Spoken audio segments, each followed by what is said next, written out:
সমাধান নেই। আজকে আমরা দেখতে পেলাম প্রচুর এরকম বিএড পড়ুয়া ছাত্রছাত্রীরা রয়েছে যারা বিগত বছরে স্কলারশিপ পাওয়ার ক্ষেত্রে ডিলের হওয়ার কারণে তারা স্কলারশিপ ফর্ম ফিল আপ করতে পারেনি।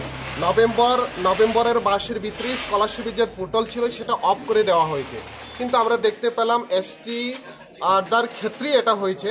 ওবিসি এবং এসসি যারা ছাত্রছাত্রীরা রয়েছে তারা অনলাইনে ফর্ম ফিল আপ করার এখনও তাদের জন্য খোলা রয়েছে বা সুযোগ রয়েছে।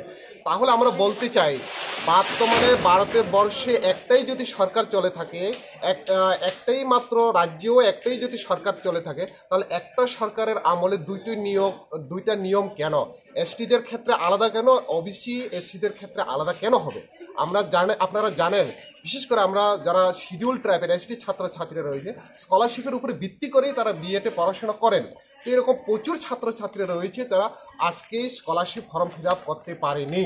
তো দুর্ভাগ্যবশত তারা অনেক দিন এখানে এসেছে ব্যক্তিগতভাবে, কিন্তু তাদের সঙ্গে কথা বলার মতন তারা যোগ্যতা বা উপযোগী বলে তারা মনে করছে না। আমরা বাধ্য হয়ে টিএসসির পক্ষ থেকে আজকে আমরা এখানে 3টা বিষয় নিয়ে তাদের সঙ্গে মিলিত হয়েছে। আমাদের দাবি থাকবে যাতে করে ডেট আপনি এক্সটেন্ড না করুন, কিন্তু যারা এখন অবধি স্কলারশিপ ফর্ম ফিল আপ করতে পারেননি তাদের জন্য একটা বিকল্প ব্যবস্থা করুন, কারণ যদি তারা স্কলারশিপ না পায় বিএড পড়ার ক্ষেত্রে তাদের অনেক অসুবিধা হবে। এরকম প্রচুর ছাত্রছাত্রীদের ভবিষ্যৎ অনিশ্চিত হয়ে পড়বে।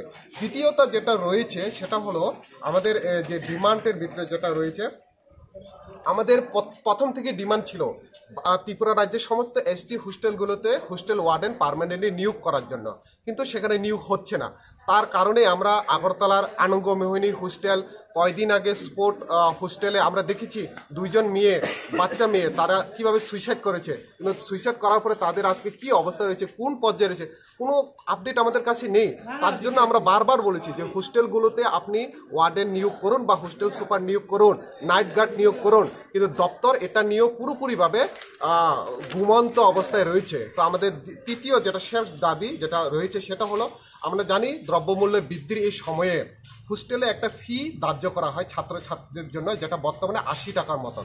তো আমাদের ডিমান্ড থাকবে এই 80 টাকার উদ্যোগ বাড়িয়ে যাতে প্রত্যেকটা ছাত্রছাত্রীদের জন্য 150 টাকা মতন ন্যূনতম তাদের কাছে দেওয়া হয়। কারণ আমরা দেখতে গেছি, হ্যাঁ না দিনে, প্রত্যেক দিন একটা ছাত্রের জন্য যে বরাদ্দ করা হয়, তো যেটা 80 টাকা সেটা বাড়িয়ে 150 টাকা করানো হোক।